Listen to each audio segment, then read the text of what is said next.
আকাশবাণী খবর পড়ছি নমামি বসুরুদ্র। প্রথমে বিশেষ বিশেষ খবর। প্রধানমন্ত্রী আজ বিকশিত ভারত সংকল্প যাত্রায় কেন্দ্রীয় সরকারের বিভিন্ন প্রকল্পের সুবিধাভোগীদের সঙ্গে কথা বলবেন। কেন্দ্রীয় মন্ত্রিসভা সুরাট বিমানবন্দরকে আন্তর্জাতিক বিমানবন্দর হিসেবে ঘোষণা করার প্রস্তাব অনুমোদন করেছে। আজ বিজয় দিবস। 1971 সালের ভারত পাকিস্তান যুদ্ধে ভারতীয় সেনা ও মুক্তিবাহিনীর জয় এবং স্বাধীন বাংলাদেশের আত্মপ্রকাশ উদযাপন করতে নানা অনুষ্ঠানে দিনটি পালিত হচ্ছে। পাকিস্তানের নির্বাচন কমিশন 8ই ফেব্রুয়ারি ভোট গ্রহণের জন্য নির্বাচন সূচি প্রকাশ করেছে। ভারতের পুরুষ হকি দল 5 দেশীয় প্রতিযোগিতায় তাদের প্রথম ম্যাচে স্পেনের কাছে হেরে গেছে। আসছে বিস্তারিত খবরে। প্রধানমন্ত্রী নরেন্দ্র মোদী আজ বিকেল 4টায় ভিডিও কনফারেন্সের মাধ্যমে বিকশিত ভারত সংকল্প যাত্রায় কেন্দ্রীয় সরকারের বিভিন্ন প্রকল্পের সুবিধাভোগীদের সঙ্গে কথা বলবেন এবং বক্তব্য রাখবেন। অনুষ্ঠানে প্রধানমন্ত্রী রাজস্থান, মধ্যপ্রদেশ, তেলেঙ্গানা ও মিজোরামে বিকশিত ভারত সংকল্প যাত্রার সূচনাও করবেন। সারা দেশের অসংখ্য সুবিধাভোগীরা এতে যোগ দেবেন। উপস্থিত থাকবেন বিভিন্ন কেন্দ্রীয় মন্ত্রী, সাংসদ, বিধায়ক এবং স্থানীয় স্তরের প্রতিনিধিরাও। উল্লেখ্য, কেন্দ্রের বিভিন্ন কল্যাণমূলক প্রকল্পের সুবিধা প্রাপকদের কাছে নির্দিষ্ট সময়ে পৌঁছে দিতে সারা দেশে এই বিকশিত ভারত সংকল্প যাত্রার কর্মসূচি চলছে। সংসদে নিরাপত্তা বিচ্যুতির ঘটনা এবং 14 জন সাংসদকে সাসপেন্ড করা নিয়ে গতকালও সংসদের উভয় কক্ষের অধিবেশন দফায় দফায় উত্তপ্ত হয়ে ওঠে। প্রথমবার মুলতবি হয়ে দুপুর 2টোয় সভা বসলে হইহট্টগোল চলতে থাকায় সভা দিনের মতো মুলতবি করে দিতে হয়। সংসদের এই দুই কক্ষের অধিবেশন ফের বসবে 18ই ডিসেম্বর বেলা 11টায়। গতকাল মহাত্মা গান্ধীর মূর্তির পাদদেশে বিক্ষোভ দেখান উভয় কক্ষ থেকে শীতকালীন অধিবেশনের বাকি সময়ের জন্য বহিষ্কৃত 14 জন বিরোধী সাংসদ। তাদের পরবর্তী রণকৌশল স্থির করতে কংগ্রেস সভাপতি মল্লিকার্জুন খার্গের চেম্বারে আয়োজিত এক বৈঠকে মিলিত হন তারা। এদিকে সংসদের এত স্পর্শকাতর বিষয়ে রাজনীতি করার জন্য বিরোধীদের সমালোচনা করেছেন সংসদ বিষয়ক মন্ত্রী প্রহ্লাদ যোশী। কেন্দ্রীয় মন্ত্রিসভা সুরাট বিমানবন্দরকে আন্তর্জাতিক বিমানবন্দর হিসেবে ঘোষণা করার প্রস্তাব অনুমোদন করেছে। নতুন দিল্লিতে গতকাল মন্ত্রিসভার বৈঠকে বিষয়টি অনুমোদিত হয়। পরে সরকারের পক্ষ থেকে এক বিবৃতিতে জানানো হয়েছে, সুরাট যে শুধুমাত্র আন্তর্জাতিক পর্যটকদের জন্য গেটওয়ে হয়ে দাঁড়াবে তাই নয়, হিরে ও বস্ত্রশিল্পের আমদানি রপ্তানির ক্ষেত্রেও তা গুরুত্বপূর্ণ ভূমিকা পালন করবে। ভারতের দ্রুত বিকাশশীল শহর সুরাটে অর্থনৈতিক ও শিল্প ক্ষেত্রে উল্লেখযোগ্য উন্নতি পরিলক্ষিত হয়েছে বলেও বিবৃতিতে উল্লেখ করা হয়েছে। যাত্রী চলাচল এবং পণ্য পরিবহনের নিরিখে আঞ্চলিক উন্নয়নের ক্ষেত্রে এই বিমানবন্দরের আন্তর্জাতিক তকমা গুরুত্বপূর্ণ ভূমিকা পালন করবে বলেও জানা গেছে। মন্ত্রিসভা মার্কিন যুক্তরাষ্ট্র ও ভারতের মধ্যে খসড়া সমঝোতা স্মারকপত্র মৌ স্বাক্ষরের বিষয়টিও অনুমোদন করেছে। মার্কিন রাষ্ট্রপতি জো বাইডেন ও প্রধানমন্ত্রী নরেন্দ্র মোদী এবছর জুনে যে যৌথ বিবৃতি প্রকাশ করেন তাতে দুপক্ষের স্টার্টআপ ইকোসিস্টেমে ভারসাম্য বজায় রেখে উদ্ভাবনী ক্ষেত্রে সহযোগিতা বৃদ্ধির জন্য সমঝোতা স্মারকপত্র স্বাক্ষরের কথা বলা হয়। 14ই নভেম্বর মার্কিন যুক্তরাষ্ট্রের সান ফ্রান্সিসকোতে এই ভারত মার্কিন G2G মৌ স্বাক্ষরিত হয়।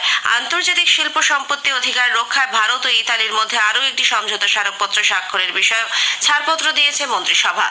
ভারতের ইলেকট্রনিক্স ও তথ্য প্রযুক্তি মন্ত্রক এবং তানজানিয়ার যোগাযোগ ও তথ্য প্রযুক্তি দপ্তরের মধ্যে ডিজিটাল রূপান্তর সফলভাবে রূপায়ণের বিষয়ে স্বাক্ষরিত একটি সমঝোতা পত্র ব্যাপারে কেন্দ্রীয় মন্ত্রিসভাকে অবহিত করা হয়েছে।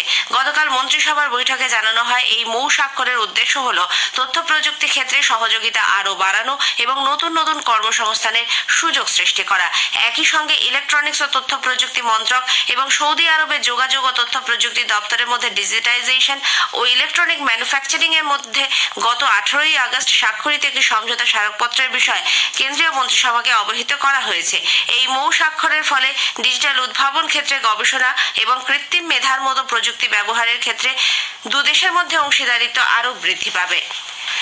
প্রতিরক্ষা মন্ত্রক ভারতীয় সেনাবাহিনীর জন্য ইলেকট্রনিক ফিউজ সংগ্রহের লক্ষ্যে পুনের ভারত ইলেকট্রনিক্স লিমিটেডের সঙ্গে একটি চুক্তি স্বাক্ষর করেছে।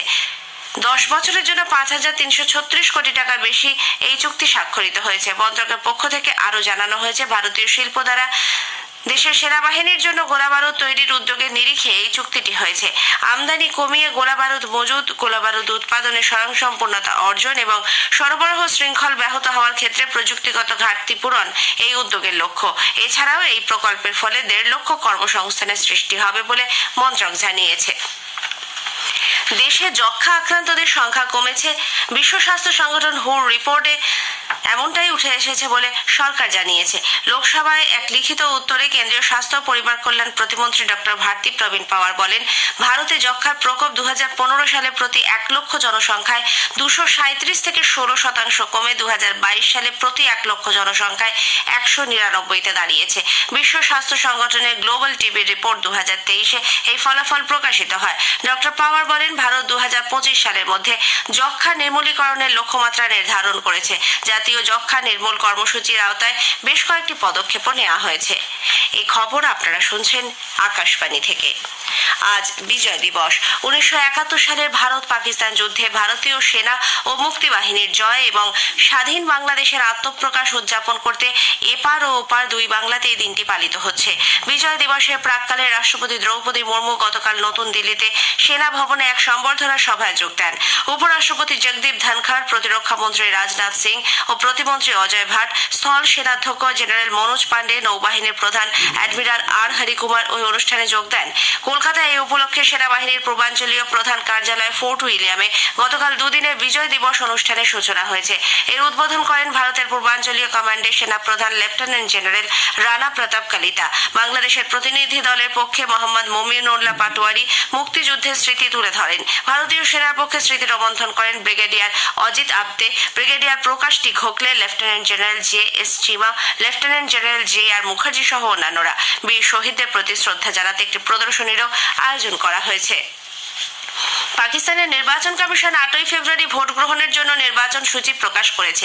এর আগে পাকিস্তানের সুপ্রিম কোর্ট এই নির্বাচনের রিটার্নিং অফিসার ও জেলা রিটার্নিং অফিসারদের নিয়োগের ওপর লাহোর হাইকোর্টে জারি করা স্থগিতাদেশ খারিজ করে দেয়।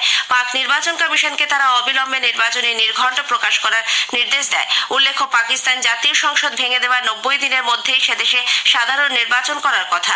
গত 10ই আগস্ট রাষ্ট্রপতি আরিফ আলভি প্রধানমন্ত্রী শাহনামাজ শরীফের পরামর্শে জাতীয় সভা ভেঙে দেওয়ার কথা ঘোষণা করেন।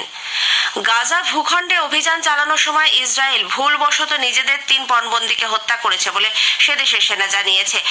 সেনাবাহিনীর প্রধান মুখপাত্র ড্যানিয়েল হাগারি জানান, ইসরায়েলি সেনা তাদের দেখতে পেলেও বিপক্ষের প্রতিনিধি বলে চিহ্নিত করাতেই এই ঘটনা।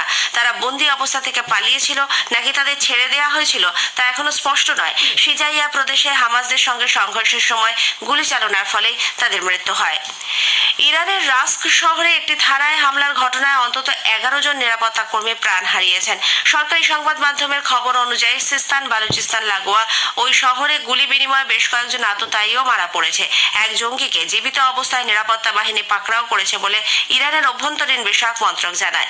সুন্নি সশস্ত্র গোষ্ঠী জৈশ আল আদল হামলার দায় নিয়েছে। তিব্বতী ধর্মগুরু দলাই লামা বুদ্ধগয়া পৌঁছেছেন। গতকাল বিশেষ বিমানে বুদ্ধগয়া পৌঁছে বুদ্ধগয়ার বৌদ্ধ মন্দিরের উদ্দেশ্যে রওনা হন তিনি।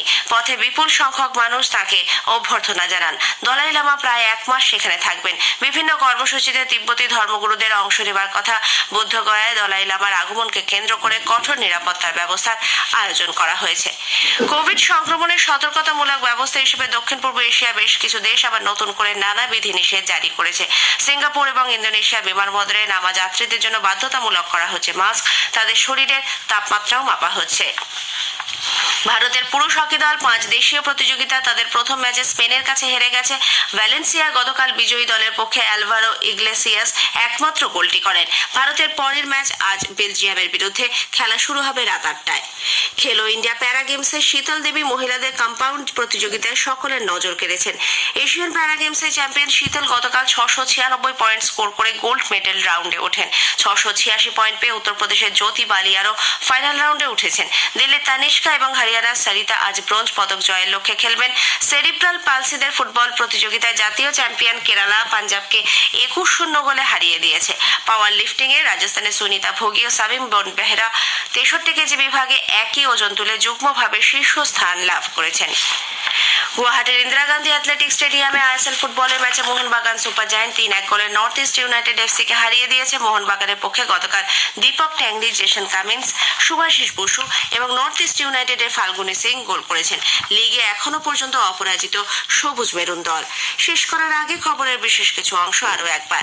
প্রধানমন্ত্রী আজ বিকশিত ভারত সংকল্প যাত্রায় কেন্দ্রীয় সরকারের বিভিন্ন প্রকল্পের সুবিধাভোগীদের সঙ্গে কথা বলবেন। কেন্দ্রীয় মন্ত্রিসভা সুরাট বিমানবন্দরকে আন্তর্জাতিক বিমানবন্দর হিসেবে ঘোষণা করার প্রস্তাব অনুমোদন করেছে।